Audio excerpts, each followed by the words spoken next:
after I sent all the notice, I was looking at something. It just skipped my mind. And when I joined the meeting 11:04, my network took me out. I had to connect using Oh, someone else's Wi-Fi.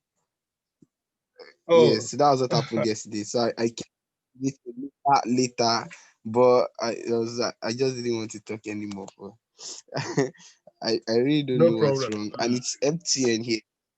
Yes. Yeah, no, let's see. I hope just to be sure that our faculty, I think he should be on his way or somewhere. Yeah, it's 5 minutes. Let me resend the reminder because I sent it since 9. Let me send the reminder to the WhatsApp. Okay, let me just send a message.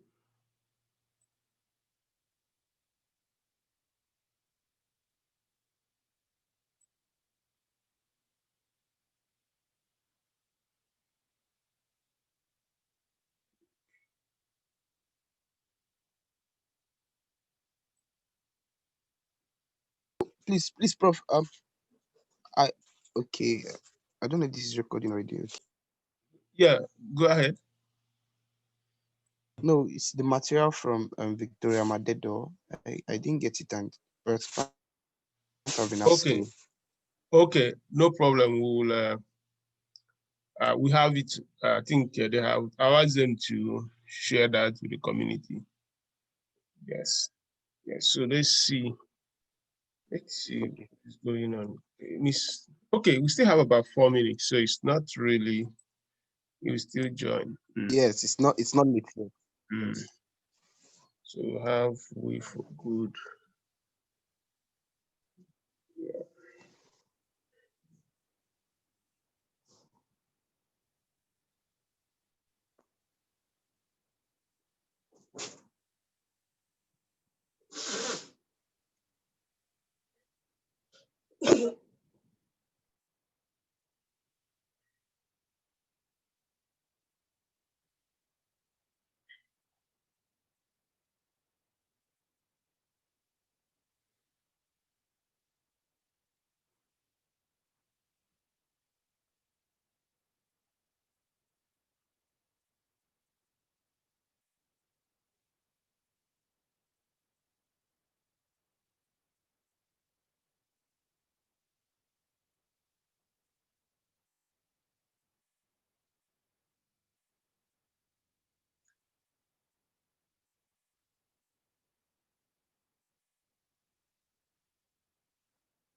I mean, do you have his contacts?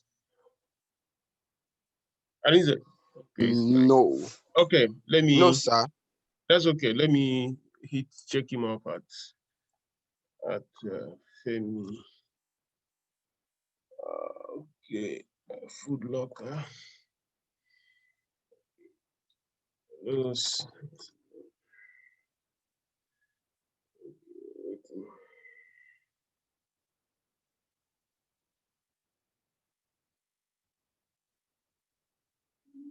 Okay.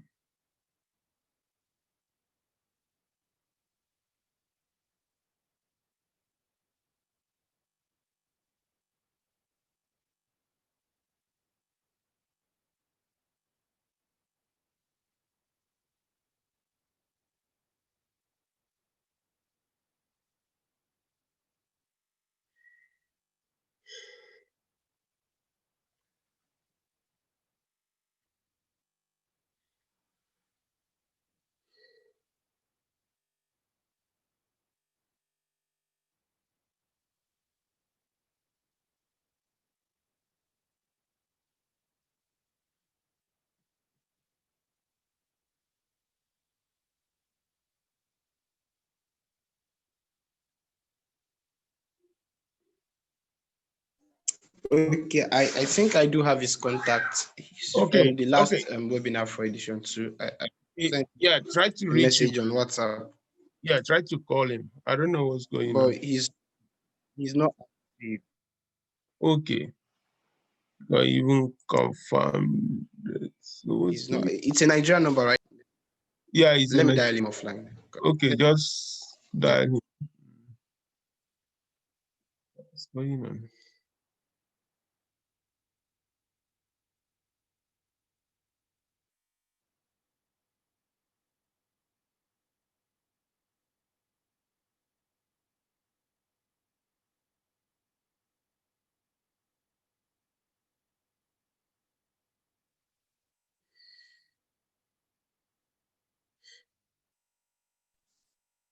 Hello, good morning.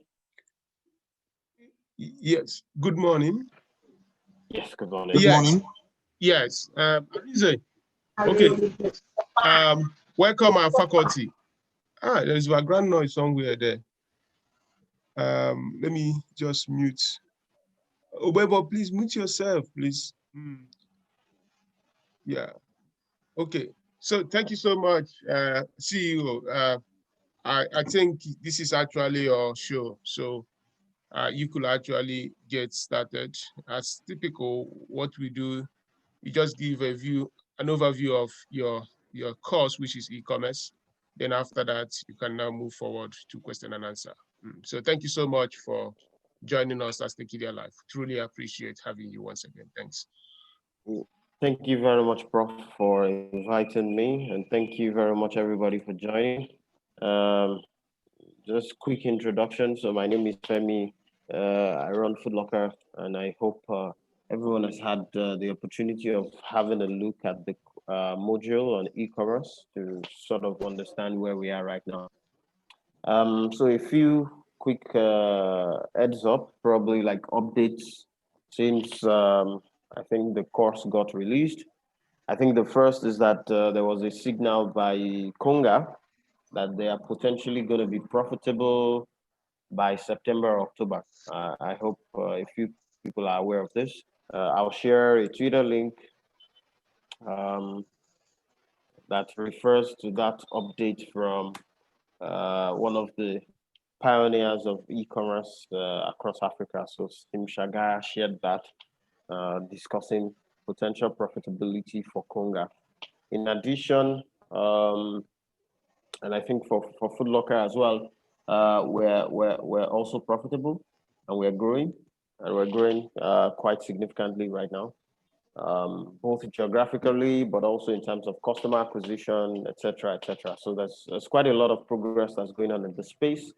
The reason why I decided I was going to do the module, apart from the fact that Prof, nobody turns down Prof anyways, but the reason I decided I was going to do it was really to sort of see if we could burst some of the myths that that people had about the space, but also about the industry in itself.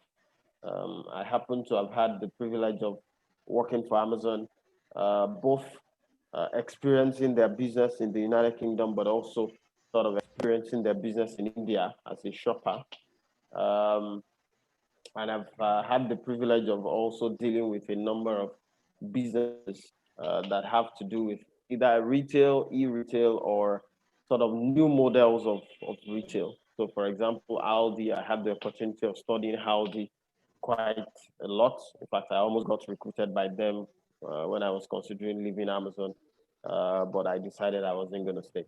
So, this is really just an opportunity for us to share and to discuss some of the things that are happening in the space. Um, I'll share my screen probably in the next 5 minutes, but I'll open it up to questions. So I would want the questions to essentially lead us to some of the things that we would then sort of shed more light on or discuss further. I think maybe it's a good point to start. Probably one of the myths I would be super happy to just bust before we go into the Q&A is that myth that talks about, and I always, and I know Prof and I have fought quite a lot about this on asset light or no asset light. Over the last 2 weeks, we have made some pretty significant investments in assets, and all of that I think people would have looked at when they looked at the Amazon videos that I shared about the assets they have, not only from a technology point of view, but also from a what we call technology assets. So assets that help you to, for example, be able to ship 200 orders in an hour versus what a Conga would probably do 5, 10 orders in an hour or something like that. So I'll be super happy to take questions and to look at what people are thinking about this course.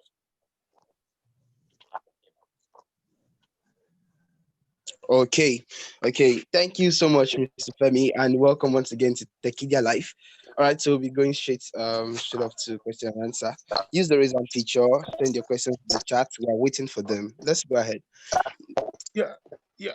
I think our faculty wants to share some slides, right? Yeah, thank.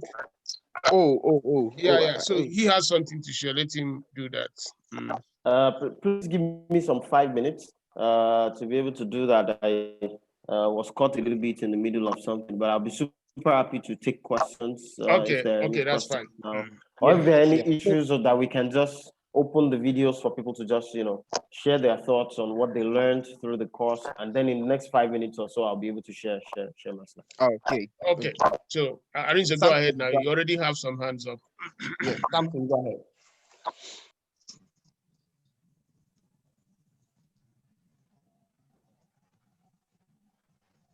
Yeah, you have to unmute yourself.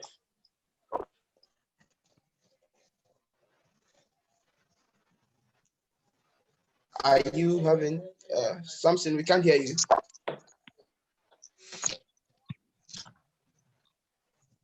Okay, you could still use the raise hand feature. Any other person will have a question. Send your questions to the chat also. Good morning, Stella. She's saying good morning, everyone on the chat. Okay, Samson, it's difficult. Okay, I think it's his network. Yes. Okay, so does anybody else have a question? Yeah, Samson, actually have a question, and in regards to the. Go ahead. I mean, it's really amazing the link that our faculty just shared with regards to Kunga, and said I have it on good authority from their senior management that Shop Kunga will reach profitability September, October. Well done, Nick, Imudia, and Namdi Eke. Just incredible. But I would like to say here is that the business that Shim ran and the business that Mr. Eke is running today, to a large extent, they are really two different businesses. So I don't know how faculty will react to it. Even if Conga reaches profitability today, it does not really justify the hypothesis that the old Conga would have actually succeeded. Because when they move from being a purely e-commerce play into a hybrid business, even some of us that were critical or concerned about e-commerce, the marginal cost of e-commerce in Africa, everyone say that that was actually the right thing for Conga. So that they are reaching profitability now should not, I believe, should not confuse people to say, okay, this business model of e-commerce is working. Because today, Conga is not really an e-commerce. To a large extent, Conga is just a supermarket with a digital outlet where people can use phones, their computers, laptops to buy things and go to a store and pick it up. So I want you to react to it because it's totally not correlated that Conga is reaching profitability. That does not mean that what SIM started would have actually reached profitability, if not that Namdi, Eke, and Nick change the way they change it. That's what I just want to point out there. That's from my own angle. It's not that I'm disputing, but these things are, they are two different businesses. If I mean my team they have bought laptop on Conga, but they went to a store and pick it up. Yeah. In the past, they would have to send the driver. Go ahead. Yeah. So great observation. And I think your point is noted and it's absolutely taken, that the business has evolved from what it used to be to what it is now. But one of the things I want us to very, very clearly, and I think that was what I was trying to do with the course, was to very, very clearly identify what are the key drivers of success for a typical business in this space. Um, I'll give you examples. I believe Walmart has a click and collect option. Typical Walmart. I'm not, I've never shopped with Walmart, Yes, but it I know does. they have a click and collect option. So that click and collect option, the only difference between that and a typical, I don't know, Amazon, you shop online and then they bring it to your house. The only difference is really that they've cut out the last mile delivery sort of friction or the last mile delivery challenge from the chain. The whole experience is still the same. You go online, you place an order, the order is confirmed, you pay online, and then by the time the customer is ready or the order is ready, you can opt to pick it up in a store or you can have it delivered to your house, right? These are options, and we do that at Foodlocker as well, where you can collect in stores. You basically place your order and you collect, and we have a decent number of people who do that. The reason why people do that is really because some people do not appreciate the total cost of the delivery service. For some people, just because of proximity, I mean, if somebody is living just down the road to your warehouse or to your nearest outlet, it's probably a lot easier for them to just come and pick it rather than, and it's also sort of beneficial to the business that people are doing this because you're able to drive sales a lot quicker without having to then manage that extra leg of we have to make sure the fulfillment happens. And I think it's a smart move, in my opinion. I do not think that it disqualifies them from being an e-commerce company. So e-commerce, by literal definition, is just electronic commerce. So whatever kind of commerce that can take place electronically. Now, does that necessarily imply that all aspects of it have to be taken care of by the company? Maybe not, right? Maybe what we're looking at is really a situation where a company can um, find a way to hack some of the frictions that they have along the way. For example, the same way some of us who are a lot smaller players have been able to piggyback on the fintech infrastructure that exists already in the system. Look at, okay, they're taking 1.0, 1.5% more of your revenue for them to be able to help you fulfill your payments. Okay, maybe it's fine. You probably find a way to hack the system to ensure that it's still profitable for you, and they help you take care of that. So the way I see it is really that and if people look at the course, I was even looking at that. There's I think it's on page, let me see, page 11 of the notes that I wrote, and I'll share the text, the full text of that in the chat space now. And it's talking about the omni-channel versus multi-channel versus single channel kind of business. And this is essentially referring to what Kunga eventually evolved into. Um, Essentially, every business, I believe every business has to be global, right? Globally oriented or globally strategically positioned, but locally implemented. So the execution has to be local.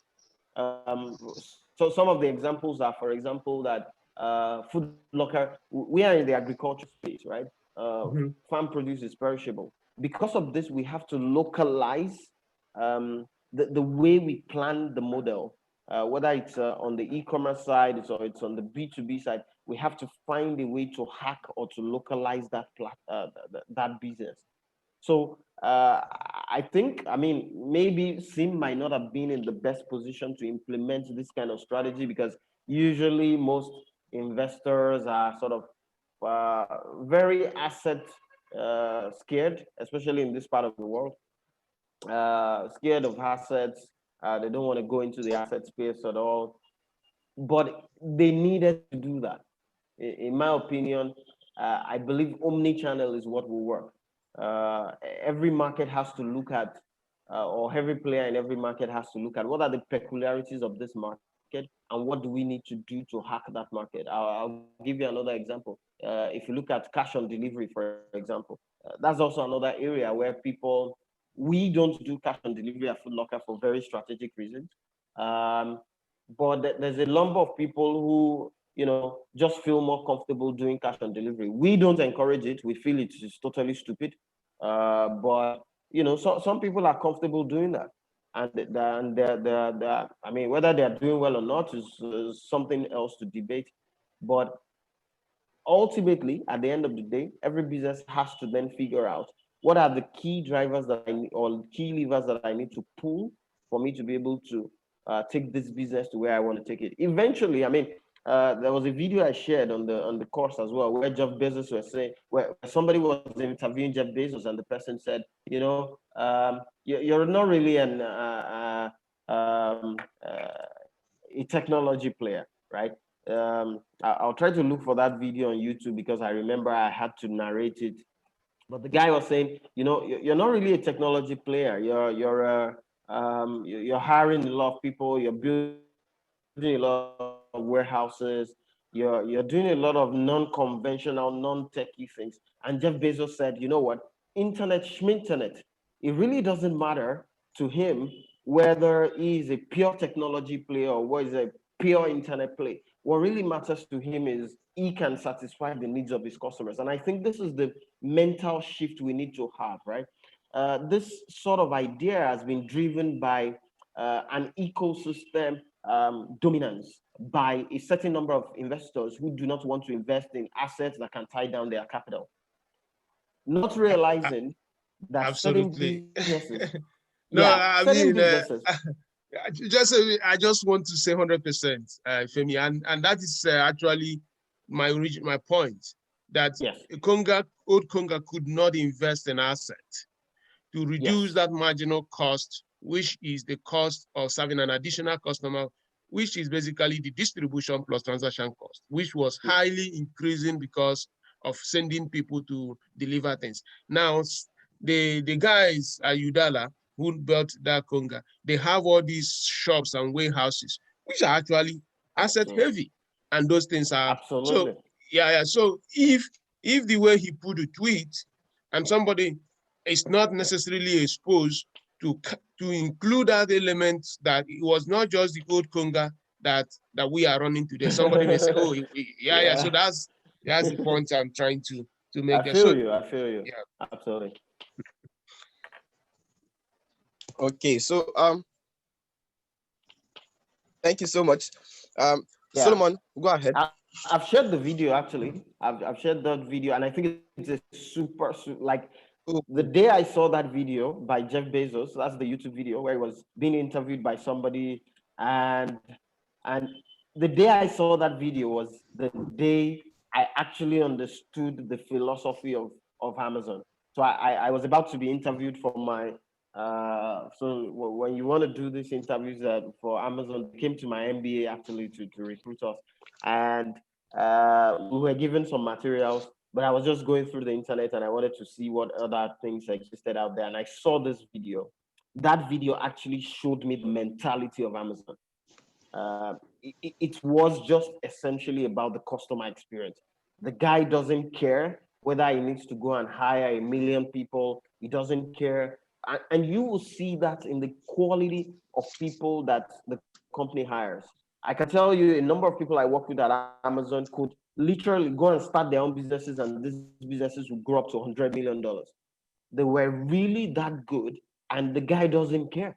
His primary objective is customer experience going to be better? Our price is going to be better? Are we going to be able to deliver quicker?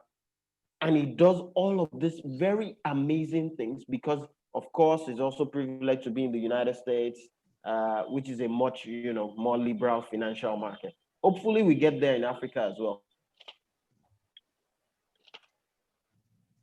okay. Solomon,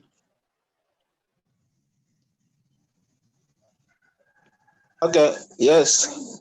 Good morning, Femi, and thank you for what you have said so far as regard to e-commerce. Hello, yes. I have question, and my question goes thus. The Conga we're talking about, are they running a brick and mortar store? I mean, a brick and mortar business now, or an e-commerce? if they are combining the two, as you have already tried to say, now you are telling us that they made a profit and they'll be profitable this September, October. Is it the e-commerce aspect of it is profitable or the bricks and mortar aspect of it? Do they sell in bricks and mortar and as well sell in the e-commerce? Which one is profitable among the two? Thank you. Okay, so great question, Solomon. If I had access to Konga's financial statements, maybe I'll be in a much better position to answer that question. But this is what I can say, right? I was really tempted to go and play that, and I think everybody should watch that YouTube video that I've shared. Maybe after this course, to just have an idea about it. So essentially, you had an Amazon that started out e-commerce only. Essentially, they started out selling books online only. They had a warehouse for sure. So they had, I think, Jeff Bezos's family's garage or something. I don't know. But the key has been that they realized that you would get huge strategic advantages in terms of how quickly you can respond to customers, in terms of how much better the customer experience becomes when you start having these strategic assets. In the UK alone, I think when I left Amazon, we must have had close to about 15 warehouses. And each of those warehouses had enough space. At least there were some of them that were as big as 15 football fields. So you can imagine 15 football fields filled with inventory. Of course, this inventory is not just randomly bought inventory. They are inventory that were bought based on data, understanding of demand data and data analytics and understanding what the customer buying patterns were. But then they had this large, humongous warehouses that had that much inventory, and customers were essentially ordering because you were absolutely sure you were going to get you were going to get the goods as quickly as possible. Now, majority of those warehouses were actually located very close to airports. So in fact, the names of those warehouses are actually names of airports. The closest airport would essentially be like the name of that warehouse. So if you have a warehouse in London, so there's a bunch of airports in London. London Luton, for example, is a popular airport there. They would name some of their warehouses LTN, which is like Luton. They would name some airports Manchester, MCN, whatever, MNC. You would then have this huge advantage over other people who just choose to have just one single warehouse based in Lagos, and you want to ship to some guy based in, I don't know, Ondo State, and you want to be able to ship to him quicker. It's never going to happen. So essentially, what he did was, and I think that's actually what makes the strategic alignment between Konga and Jumia, Konga and Udala to be absolutely spot on. Is Udala already has all these warehouses, like Prof was saying, they already have all these storage points. And Konga is looking for distribution, better distribution, so that they can actually shrink their distribution costs. Essentially, the e-commerce side, the tech side is usually very, very cheap, right, to manage. You build the app, it's there, that's it. You probably have a number of software developers who are improving on it, etc. But that's the cheap side, right? The really difficult part is the operations, making sure that the orders are fulfilled well, there are no errors in the fulfillment, the orders get on time, get to customers on time, there are no missed orders, there are no losses, all these kind of issues along the way. Essentially, what that alignment between Konga and Udala did was to actually give Konga better distribution. In my opinion, it is much better distribution than Jumia. I shop with both of them. I still, within the last 1 week or so, we've already, shopped at least 3 times with them. But you would see that improvement in the customer experience because now you have multiple touch points. I still believe that they still have a lot of room for improvement, especially on the Udala side of things in terms of distribution. But in my opinion, I think Yeah, I mean, so I take your point as well, Solomon, by saying that you believe warehouse and brick and mortar stores are two different things. Actually, from a conceptual point of view, they are the same. From a conceptual point of view, they are absolutely the same. They're essentially just two different locations where you can put your inventory and you can actually access a lot more. Essentially, you have quicker distribution to your customers. What majority of people do not know about this so-called brick and mortar, brick and mortar is not sexy, brick and mortar, they're actually just storage points. And whether it's an online customer or whether it's a walk-in customer, you're actually getting more hits because you are actually closer to your customers. I don't know how much I can take some time on this, but from a conceptual point of view, if you go and look at the Amazon acquisition of Whole Foods Market, that is actually what they are trying to hack from there. They are actually trying to hack the possibility or the opportunity to actually be able to fast track their access to customers, especially for farm produce and fresh, which is a lot more perishable and which you cannot keep in a hidden warehouse somewhere, and for which you have to open up the ecosystem as quickly as possible so that this inventory starts moving very quickly. So if there's any takeaway from this course, I mean, people can still argue afterwards, but if there's any takeaway from this course, I am saying it from somebody who has worked on the Amazon side of things and also now working in the Nigerian side of things. Uh, Forget about this non-sexy word everybody calls brick and mortar. Just look very conceptually about the strategy. The strategy is I want to be quicker to my customers. That's it. And it doesn't matter whether that is a huge warehouse somewhere or whether it's a small distribution point somewhere. It doesn't really matter. What really matters is the customer experience. Are they getting quicker deliveries? Are your pricing better because your cost base is now better? Is your selection improving because you are now capturing more data at that distribution point because people are now telling you more, face to face, and people are interacting more with the business. So if the question is about, is it the e-commerce side that is profitable or is it the brick and mortar side that is profitable? Actually, it doesn't matter.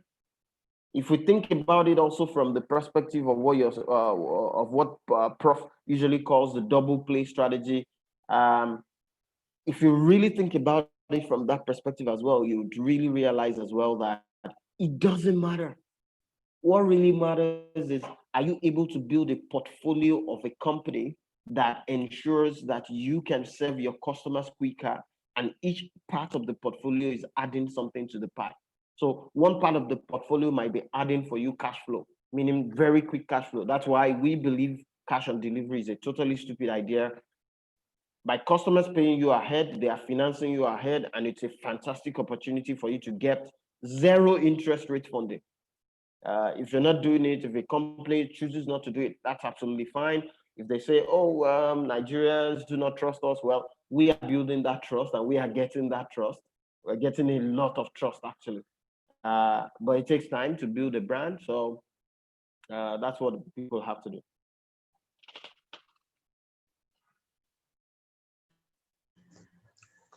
Oh, that's a lot of takeaway. I actually took that out of the course, and I've been an advocate for customer experience in a more broader way ever since you put that much emphasis on clearing how Amazon doesn't really care whether it's technology or assets, but the main point is just to ensure you are increasing customer experience. Okay, so personally, I would like to ask, what do you see the future of e-commerce in Nigeria? Like, what opportunities are there for startups and new players to come in and play, and what are their chances of profitability and high scale growth? Do they have more chances in having a general e-commerce solution, trying to serve multiple solutions, like maybe serve both electronics and food stuff items, there's fresh foods from farms, and all they are trying to sell all kind of things, or we have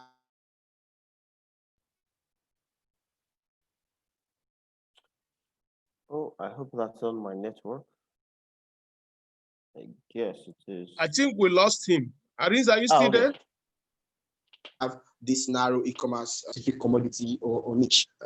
I don't know if you. Yes, sir.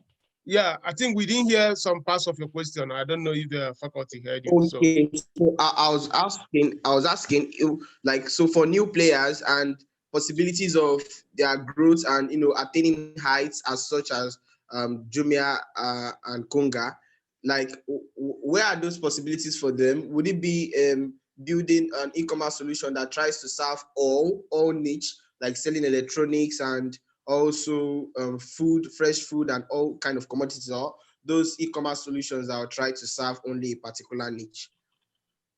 Okay, so great question. I remember as well somebody asked the question. Maybe it was in the previous edition where somebody was asking the Yes. question about only rice. Him wanted to sell only rice, single product. So this is all I will say.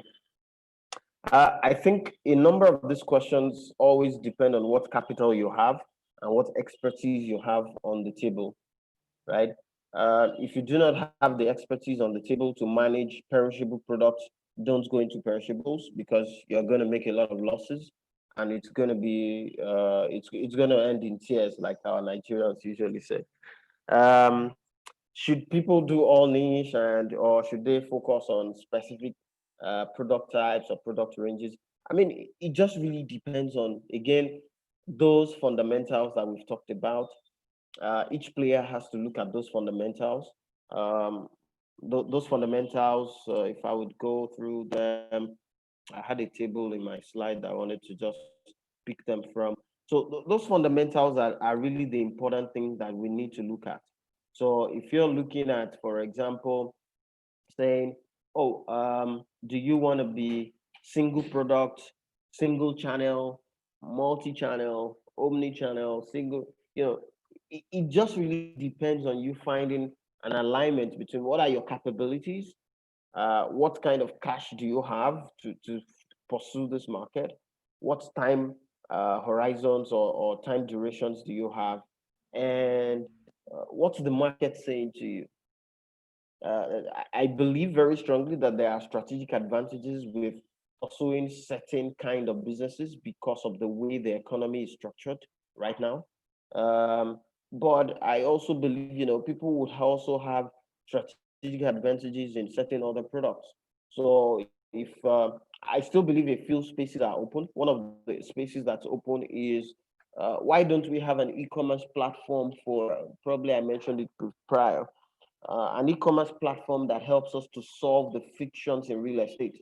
Nobody has solved real estate. Nobody. In Nigeria today, nobody has fixed real estate. If you're looking for property in Lagos right now, either to buy or to rent, you're you're facing a big mess. It's a huge mess. You still need people on the ground who are helping. So nobody has solved that. That's one area. Nobody has solved property ownership in terms of construction.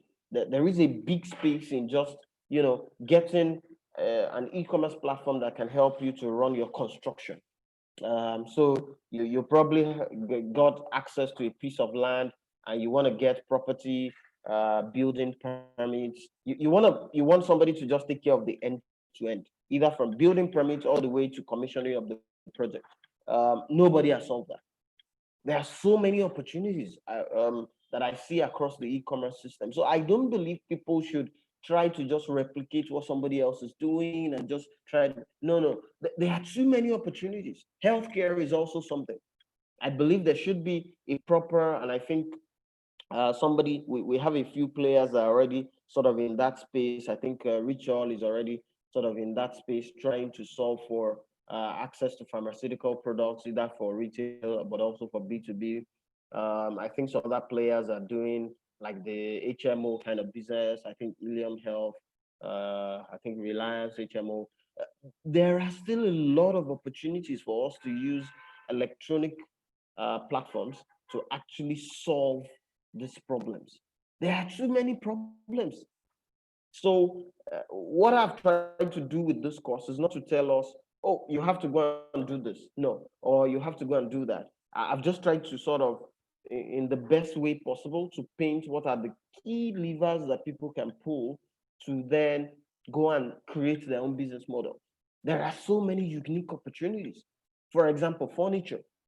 Um, you could split them into so many ways. Office furniture rental actually is also important because, for example, I don't want to buy office furniture, but if I find a very interesting player that's able to help me get office furniture rental, which means we can decrease our depreciation cost on our financial statement because now we are renting the furniture. It's a fantastic opportunity, which means yeah, they do say 9 out of 10 startups shut down. So if a startup shuts down, they don't essentially lose all their money. They could just lease out all their furniture, and somebody else just leases the furniture and does their own startup or does their own company because somebody else is. So there are just too many. The way I see it, there's also a space for mechanics, for auto service. There's a huge space there that nobody has solved. The other day we were talking. So there was this YC plus Paystack event where Shola Akinlade was talking about his experience with Paystack and payments, etc.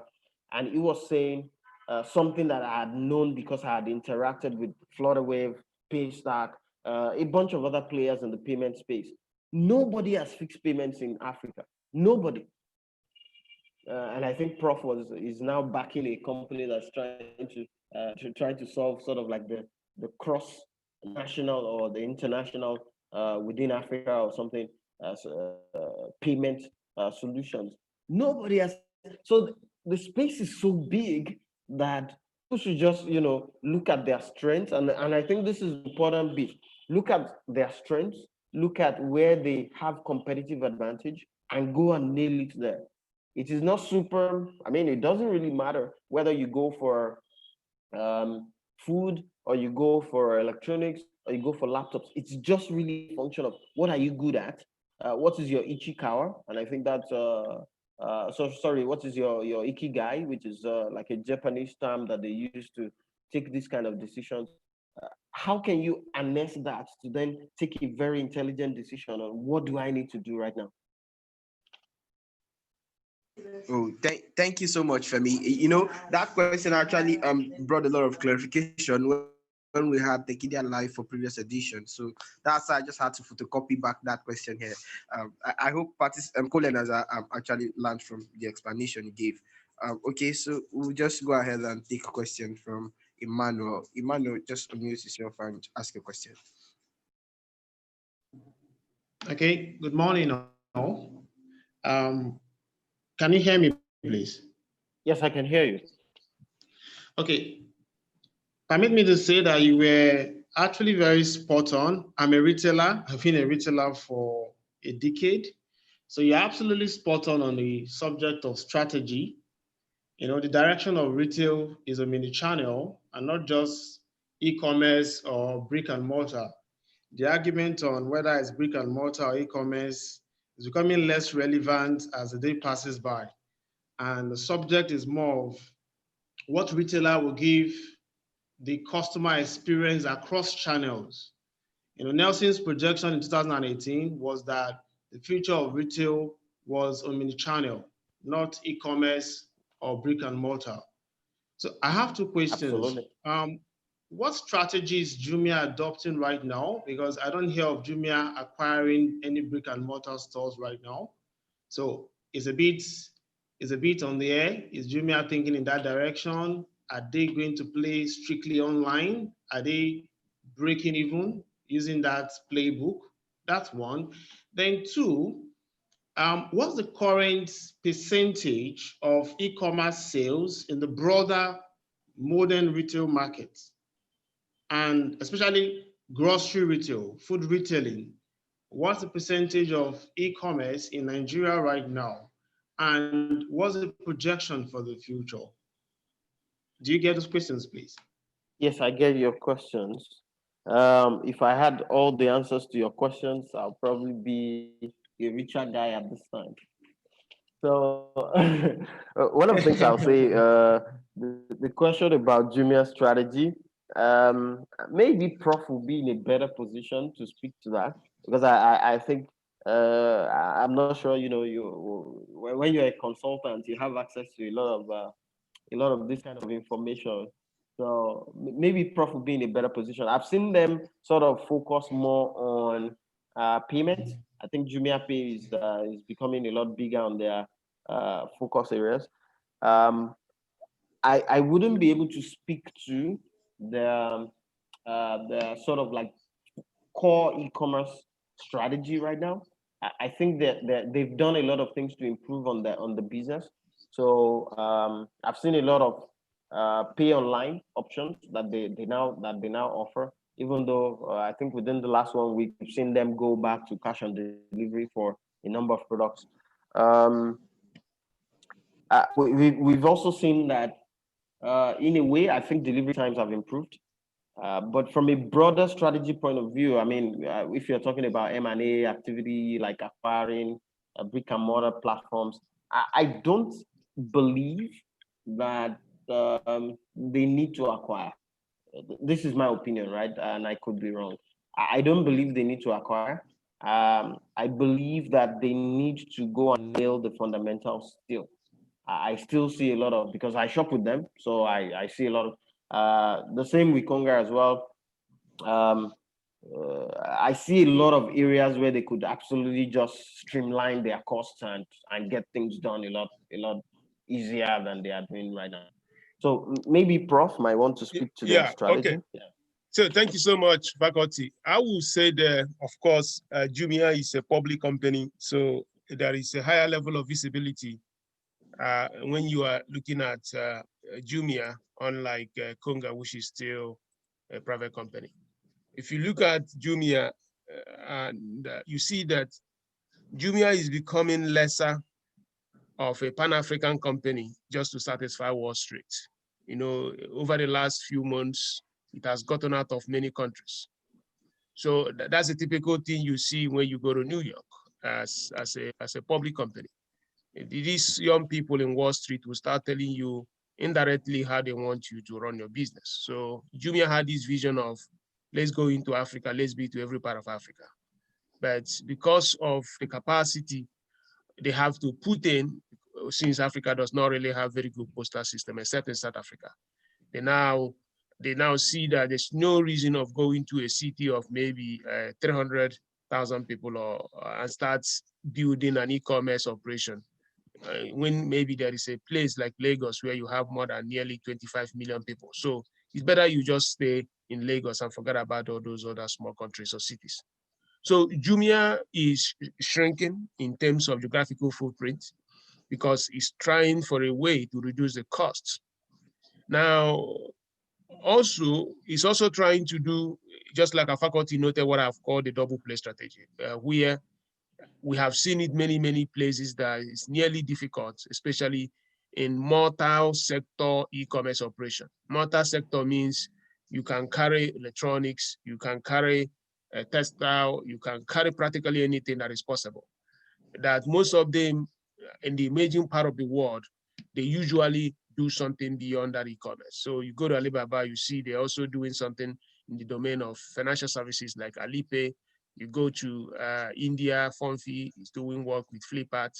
And then by combining Jumia Pay, they are now using the e-commerce business as a feeder into the Jumia Pay. And just like that, Jumia Pay now has millions of customers. Because if Jumia Pay is a separate company, now it should be one of the largest e-commerce operators, one of the largest fintech companies in Africa. So Jumia, in a way, is shrinking in its vision of becoming a Pan-African full e-commerce, but it's getting better as a business in the sense that it's having a higher level of focus. Okay, we want to stay in Lagos. We want to make sure that we take care of customers. Let's put our efforts in just a place where we think that value will come in future. But compared to Conga, you know, Conga, luckily through Udala, with all the electronic shop that this company has built through Xenos over the years, there are things that Jumia has to, I would say, struggle to do that for Conga, it comes naturally.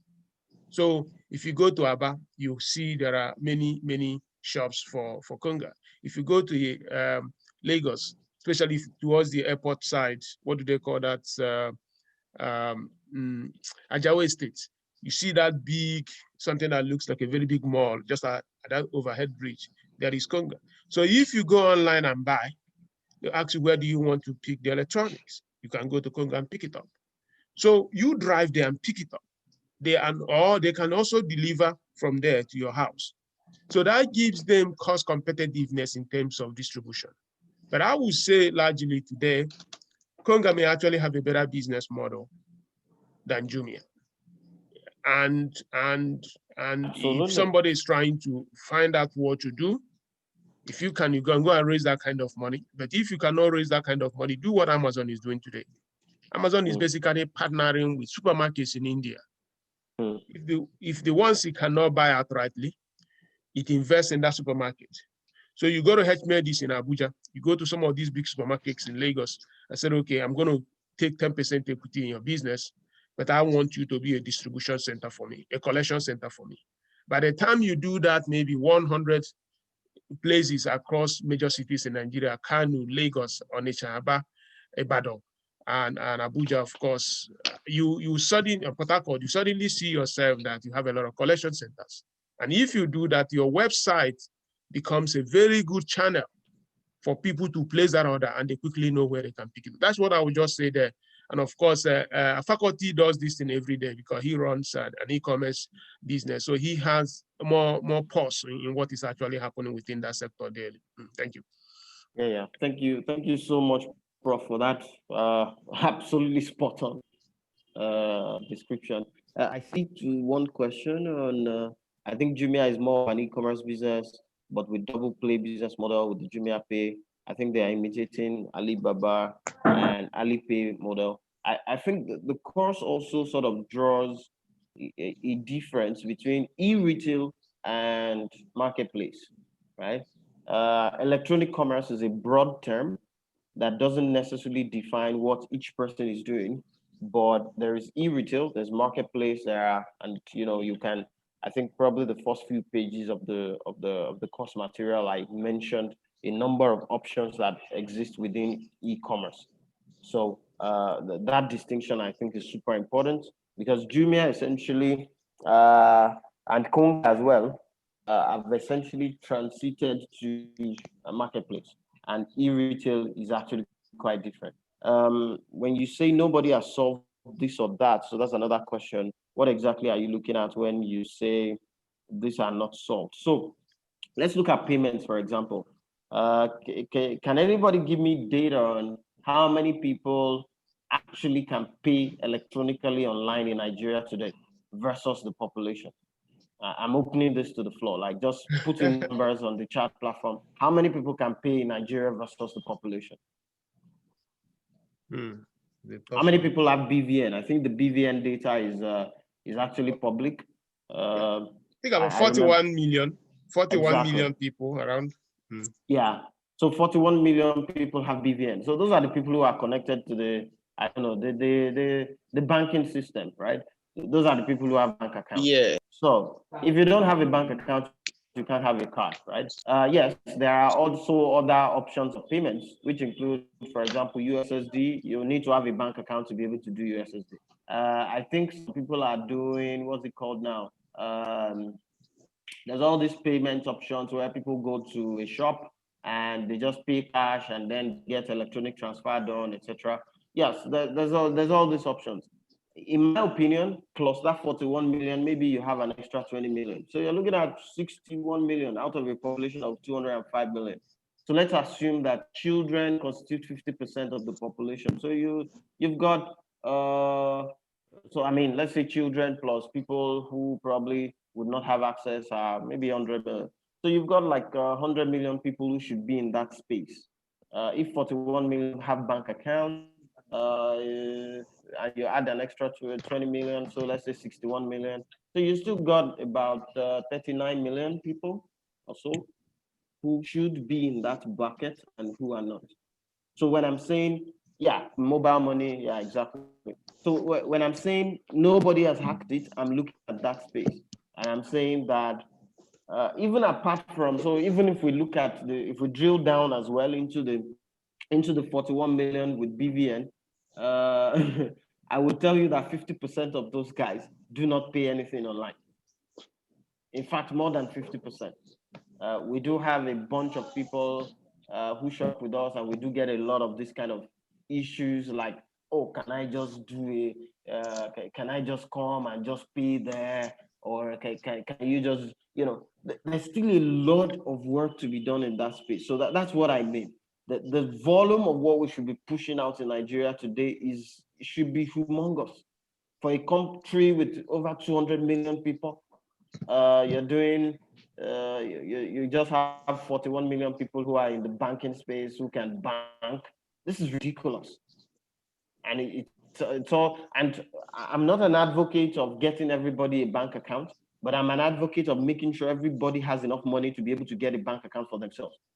So that's what I mean by that.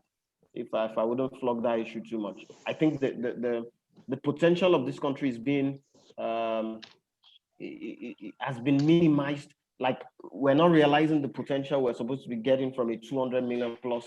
I think Prof has this popular data that only about 30 million people can essentially buy almost anything. So Yeah. so, I was just about coming in there, and I mean, I don't even know how you people that are the front lines, how your data, especially the typical 200 million, and the level of customers that you can actually target, how you people reconciled that. But since you are in the food business, of course, 200 million people eat food. So the question is, how many people have money to actually feed these 200 million? exactly. Yeah, We so don't even look at 200 million at all. We don't look at 200 million. We're somewhere around 27 million, so we're pretty close to your analysis. And luckily, we don't look at just Nigeria. We look at Africa. We look at the world. We look at large buyers, so which allows us to capture even bigger volumes versus just small buyers who are just buying 1 kilogram of meat and giving you complaints about the sweet potato is too big or it's too small, this kind of stuff. Okay, good. Okay, Emmanuel Ihanacho Ibebulam, please go ahead. It seems that Alinze is unmute yourself and speak. Alinze is off here. Okay, good morning. Okay. Good morning. Can you hear me? Yes. Oh, okay. Alinze, you're back. Sorry. Go ahead, Ihanacho. I think that should be Hanacho. Yes. Thank you. I'm really happy joining this morning. I agree that improved customer experience is key for business sustainability. I just have a small request. I would like you to, based on your experience, advise what a startup can do if the startup is in a position that his customer base it has some concerns about online payment, and they want to do pay on delivery or cash on delivery. So since the startup wouldn't like to walk away from the customers, do you have any advice, any tip that can improve that relationship? Thank you.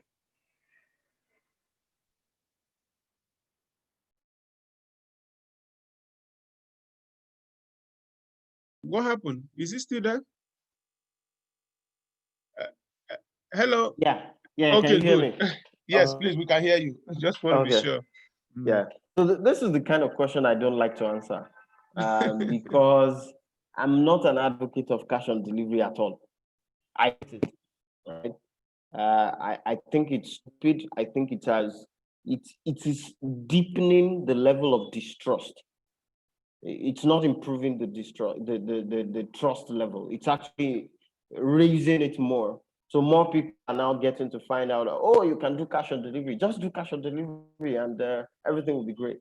I do not like it. If you necessarily need to do it, just make sure you realize and you understand that that is actually credit sales. Conceptually, it is credit sales. Because once the goods leave your warehouse or wherever is your storage point, the goods could go anywhere. So it's actually like you saying, I'm going to be selling on credit to random people that I don't know. And whether they choose to collect the goods or not, I'm going to incur that transportation cost. So it depends on how you want to handle this, etc. I'm not the best person to give you advice on this. I believe it's a recipe for disaster. So, maybe Prof would help, but for me, it's a no-no. Actually, faculty in the institute at Tekedia, we've actually in our documents, we don't advocate anything, but we have actually said that cash on delivery. We said it, I think one of our lecture materials, we say it's not necessarily a smart way of running a business. And we gave an example where somebody tried to deliver 3 times. He went to the person's house, he called. Yeah. The guy said he was coming in 5 minutes. After 5 minutes, he didn't. So at the end of the day, you can spend 2-3 days trying to deliver something to somebody. At the end of the day, that transaction did not complete. And because it did not complete, you have not been paid. And because we try to look at that thing called marginal cost, the transaction cost and the distribution cost. If you do that 10 times in a day, you don't have any business. So yeah, so there's just no way you can stay in business. So it's not about how busy you are that really matters in business, because we are agents of how can you capture value.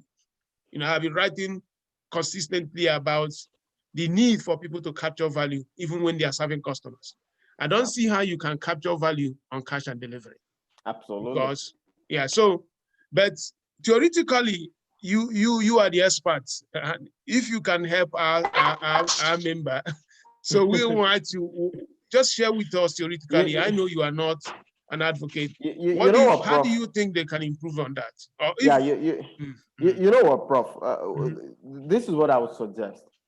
I would suggest that, there's no substitute for building trust. There's no substitute. If somebody doesn't trust you, they can't trust you. And if you say, oh, you're going to do cash on delivery, that's fine. But maybe you can get them to pay you the delivery cost first ahead. So at least, if you have to deliver it 5 times, at least one of those is already covered.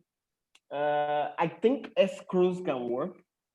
So if we had a pretty decent escrow system where the customer could pay to a third party, and when the value is delivered, the third party releases the money to the company. Yes, I think there is a space for this.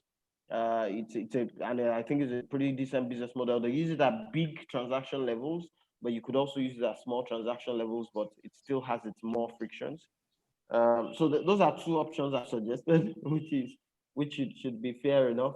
But the escrow one means that you need to get probably a bank to be the escrow. So maybe a GT bank or any of these banks can be an escrow.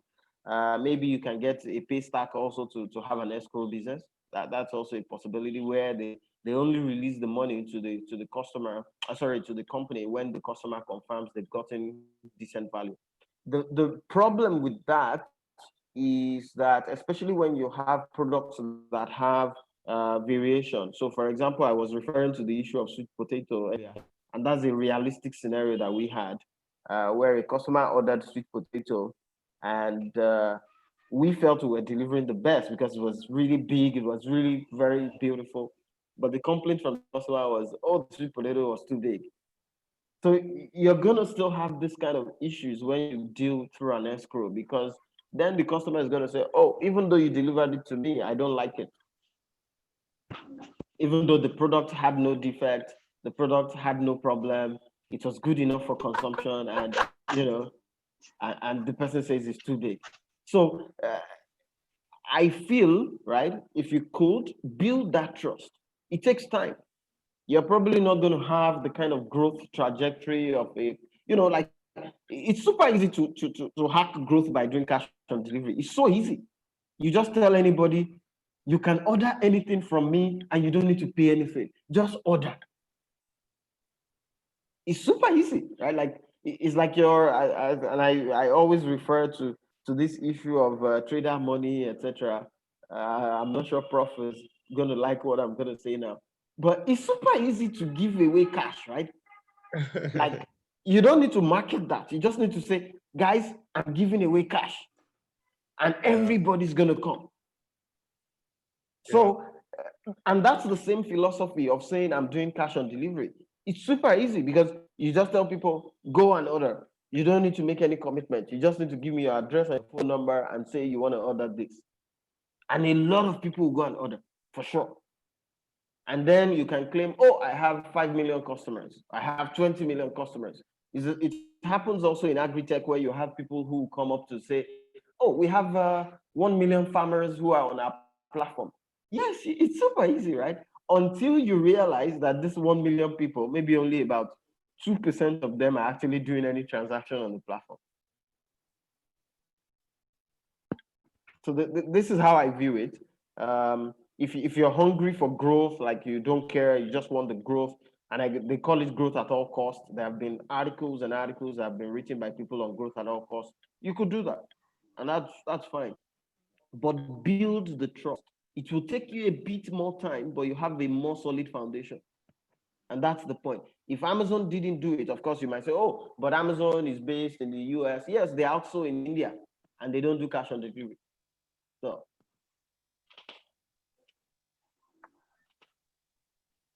Okay. Yeah, Ikenna, go ahead because of time. Ikenna, unmute yourself and speak, please. Good afternoon, everyone. Good afternoon. Good afternoon. Yeah, okay. Yeah. So the question I wanted to ask is tied to this question. The issue, right, is a trust issue.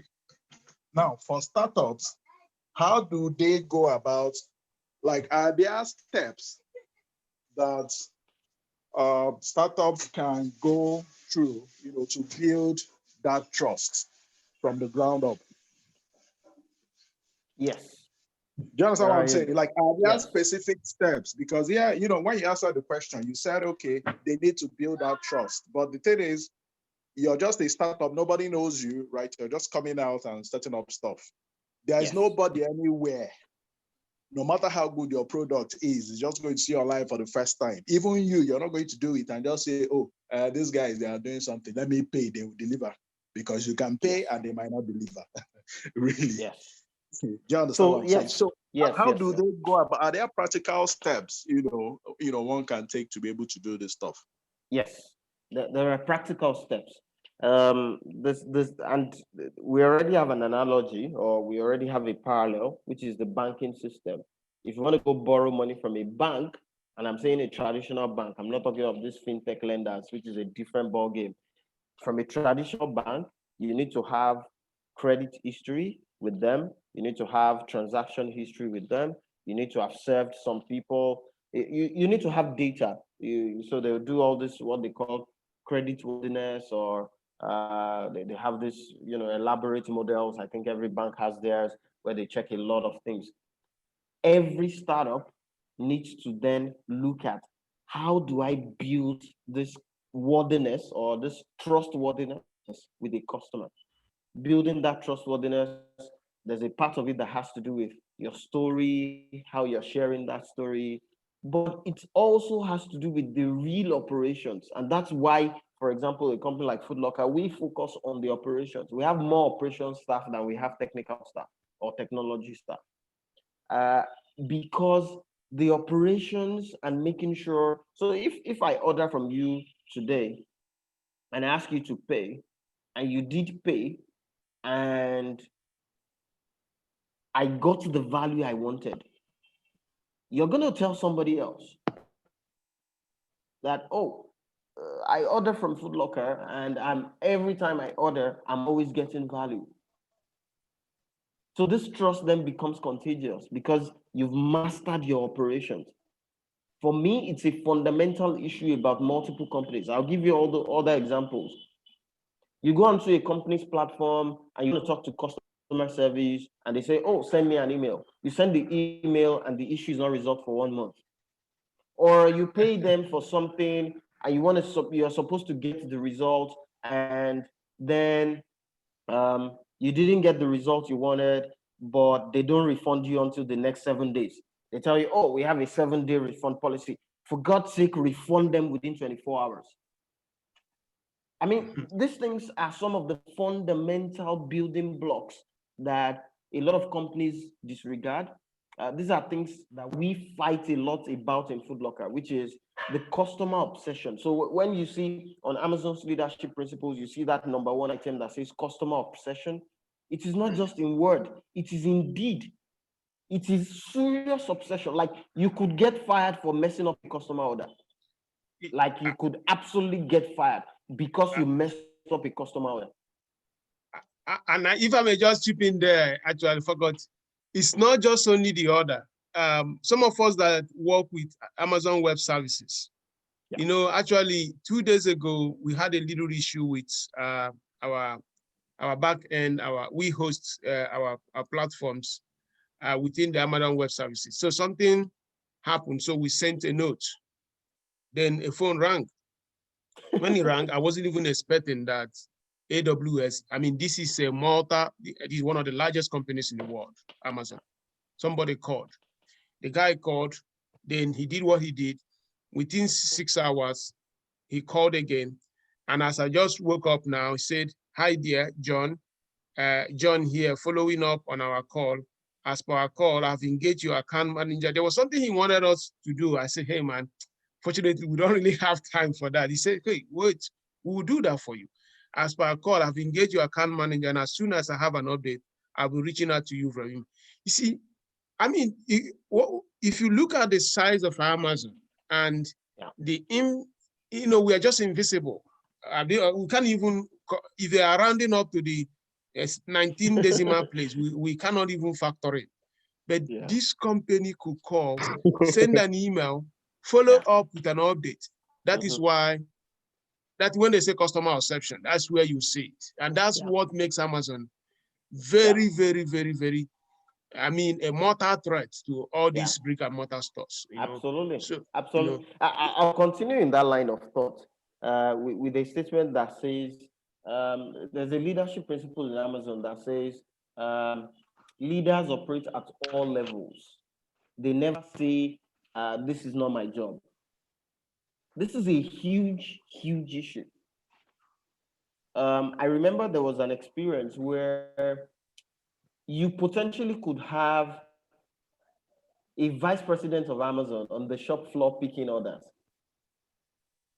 Those scenarios are common, where you could have, in fact, you could have a vice president go and deliver customer orders. It's that intense. So the term is to obsess over the small things.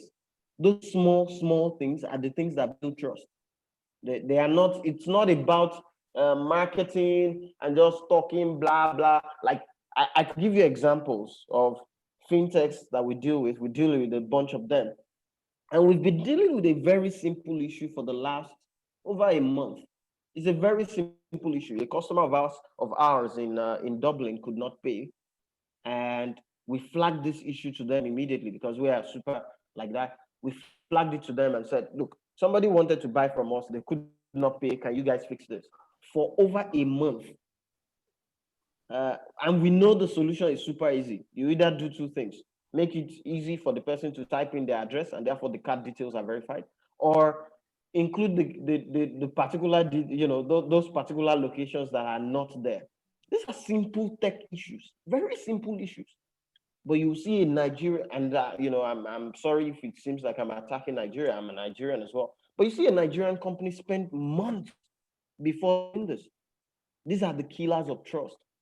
The other issue, and the other thing I wanted to also talk about was customer service and how easily it is to reach them. Do you know, does anybody know here that it is actually possible for you to trigger a call from Amazon and they will call you? If you place an order from them, you can go, if you know your way around the website, you can go to a particular button, put in your phone number and trigger a call. and they will call you immediately. So that's Yeah. the obsession we're talking about. So if you have such a company, I placed an order for a bicycle when I was working at the BHX1 in the Birmingham sort of region. It's called Rugeley. And I wanted to order a bicycle because my commute time was long and I wanted just a bicycle to be able to move. I ordered it and they were a bit late. Do you know they rewarded me with Amazon Prime for 1 year? They actually compensated me with Amazon Prime for 1 year because they were late. So these things don't come, they don't come by us just putting it out there and say customer focused and just put it on a statement and just say we are customer focused. No, this is an obsession. It's an obsession. Like you literally, like there's some details I shouldn't share, but I'll just tell you that if some things go wrong in Amazon, you could literally get an email from Jeff Bezos asking you what went wrong. And it could be in the dead of the night. So this kind of stuff is not, is something, and I think that this is even a very important takeaway that I want to push out there. We need to improve in Nigeria about the quality of service that we give to people. And that improvement requires that people need to understand that somebody has to be doing that work. It's not going to be cheap. You go to a bank, you go and do a transaction, and then they tell you the transaction failed, but then actually your money goes through, and then you go and start chasing them for the money. This is rubbish. Like, we shouldn't accept this. And those are the things that either drive trust or break trust. You would be surprised that in Ghana, there's more trust in Ghana than it is in Nigeria. There's more trust in South Africa than there is in Nigeria. So we just need to fix that.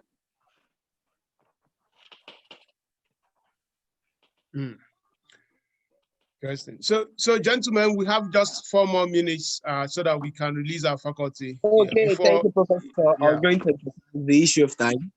Okay, we have 2 hands up, and this is becoming what I call it usual. You have lesser questions at the beginning and more questions at the end. We won't be able to take question from Solomon because you've asked before. So Ikenna, go ahead. Sorry about that, but we're just trying to. I've actually asked my question. My question was what was just answered right now. No. So I'm good. Okay. So Ikenna, go ahead. No, I think you're missing it up. My question has been answered already. Yes. Yeah, Solomon, go ahead. Actually, Ikenna has already just asked. I think you're having some technical issues. Solomon, go ahead, so that you should have the last question so that we can release our faculty. That's what that things to do. So go ahead, please. Okay. Okay. Mine, it could be like a question, not a question, but just a contribution towards the pay on delivery model we used in e-commerce in Nigeria. Actually, the pay on delivery could have been the best option to build that trust, but there's area, very critical area, we also forgotten. We're not looking at, although our faculty also mentioned it when it comes to that trust. But now, building a trust, how do you intend in creating that trust?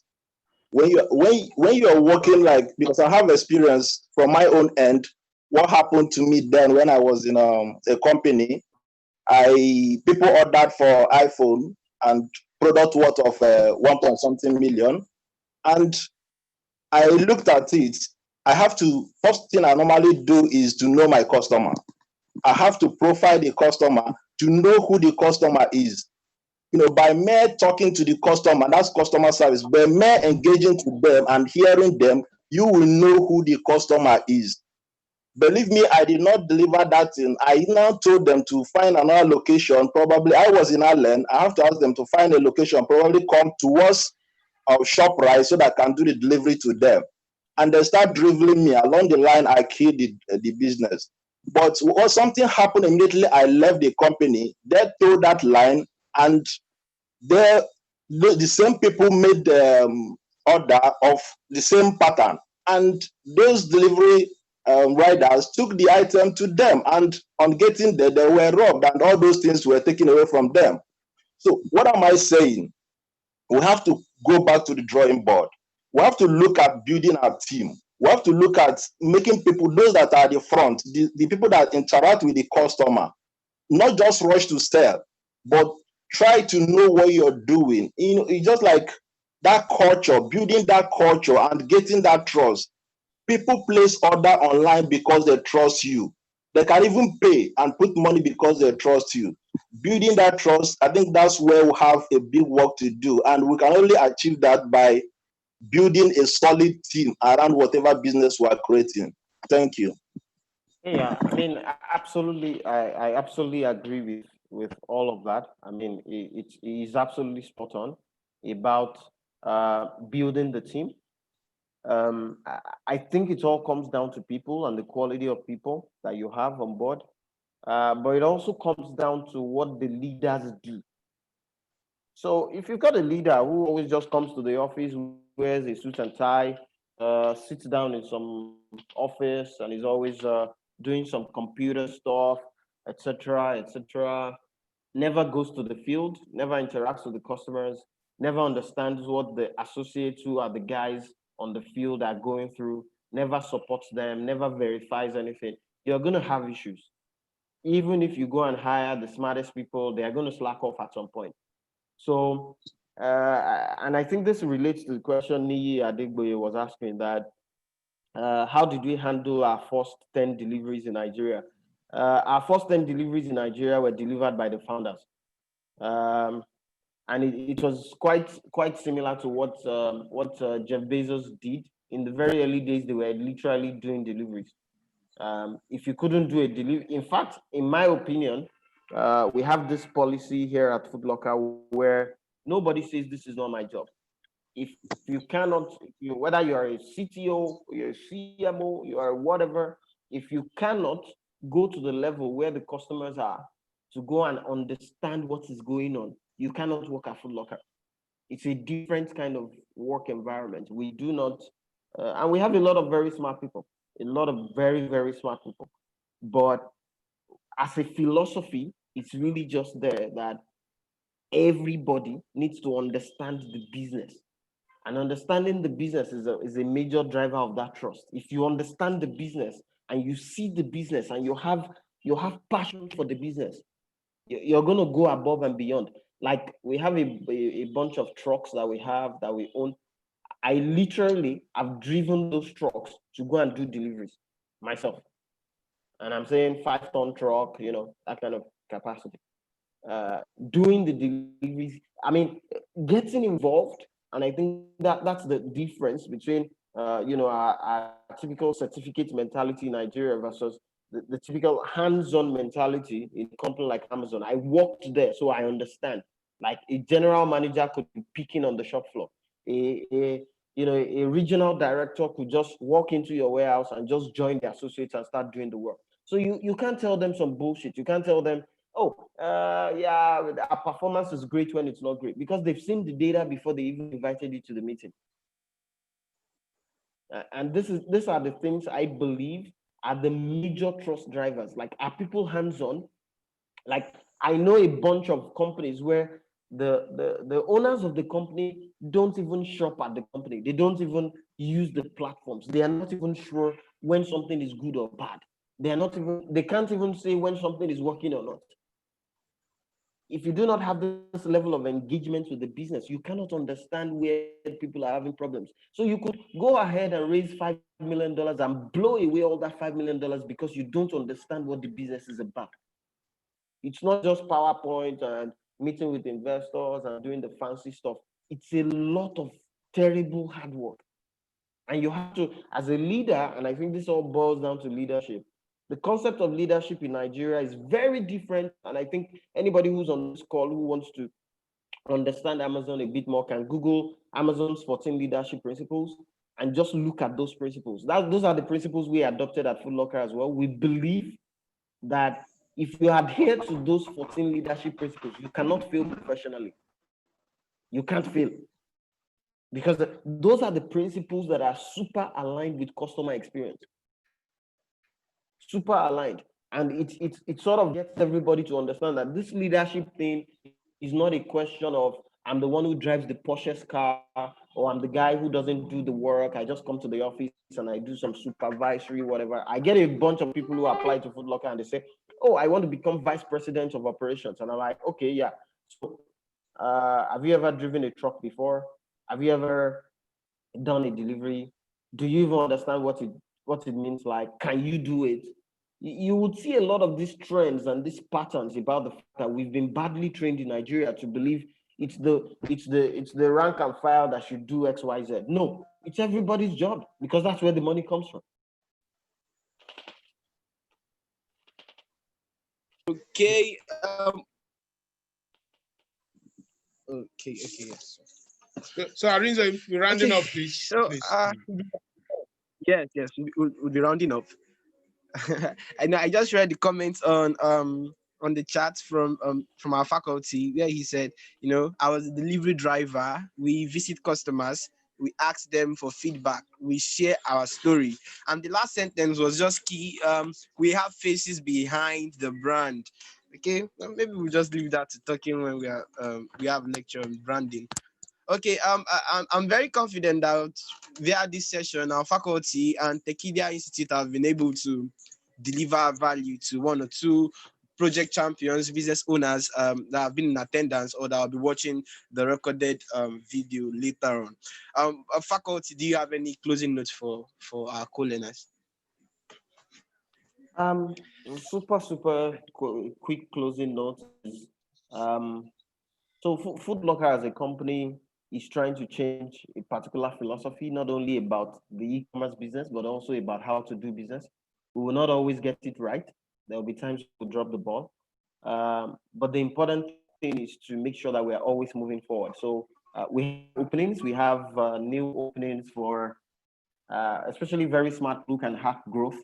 So anybody who can hack growth, not only electronically, but also physically. So I mean, big deal closers, salespeople, top operations people. We're going through a growth phase, which requires for us to have top operations people and top sales people across different countries and different states.